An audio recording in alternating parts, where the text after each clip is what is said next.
Welcome to the Quest Forums channel. I was asked a few weeks ago if I'd ever done an article or a video on dealing with depression.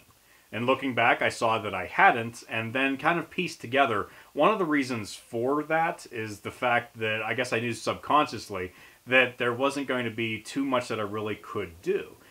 Just because depression is so intensely personal. There's a lot of similarities among depressed people, but really everyone is going through their own struggle, and so they do need direct, individualized attention. And I can't provide that here, obviously, and no one would want me to. If I were sharing personal details, that wouldn't be great, clearly. And so instead, I have to be so general that I don't really feel like I can do very much to help. So in that vein, though, and since I was asked, I thought maybe there were a few general tips that I could share. First of all, if you think that you might be going through depression, if you've suffered a loss and the sadness of it is really weighing you down to the point where you're not engaging in life the way that you used to, then that might be a sign that something is seriously wrong, and hopefully you will be really brave enough, because it still can be difficult to take that step, but you'll be brave enough to go and seek help for it, that you'll find someone who can provide that individualized care that I can't do here. And so that you'll look for someone who has the expertise to really walk you through your loss and help you to recover from it. Now, one thing I'll add to that also is I think it's a good idea to look for someone who will incorporate the spiritual component, who will recognize that you're more than your brain, and you're more than the chemical processes in your brain. Because sometimes psychiatry and psychology, they can be done along that lines where it's very mechanical, and that is not great, and it doesn't treat the whole person. So look for someone who's going to bring God into your counseling, to be able to point out to you the fact that God is still here with you. He's walking beside you. He's actually carrying you through this. And if you can find someone who's able to do that, then I think it will be of great benefit to your entire person, not to just one aspect of who you are. Now, along with that, I did want to say something to people maybe who aren't dealing with depression themselves, but who do know someone who is. And I just want to ask that you would be empathetic, because this is what I think we are told to do in Romans 12:15, where we're told to weep with those who weep. This isn't about becoming lost in someone else's pain, but it's about recognizing their pain and caring for them and hurting because they're hurting, and then just being willing to be present with them.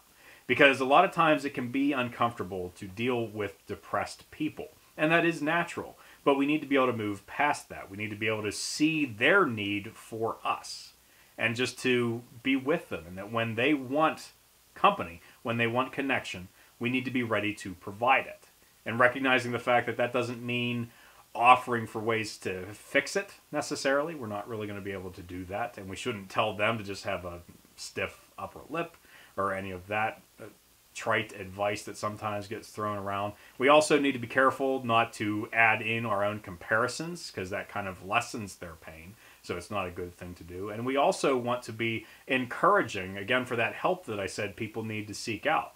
Because a lot of times people feel ashamed about seeking counseling, and we don't want to add to that. We don't want to make anyone else feel like that is how they should feel. Instead, we should be able, as we open up with them and help them to open up, to see that it's a good thing to be able to talk to someone with expertise and just kind of help guide them to that instead of making them feel bad about that. And again, the point is just that we need to allow them to be connected to us. We need to show them that they're not alone.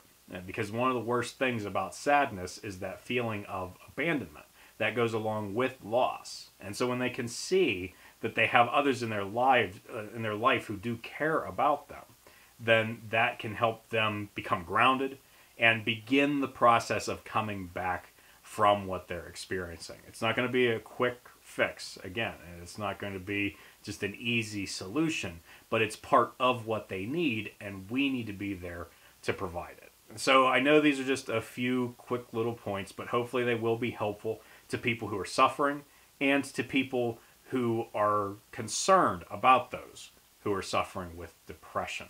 If you have any questions or something that you want to add here to discuss, feel free to do so definitely in the comments below. Thank you for checking out this video, and until next time, keep looking up.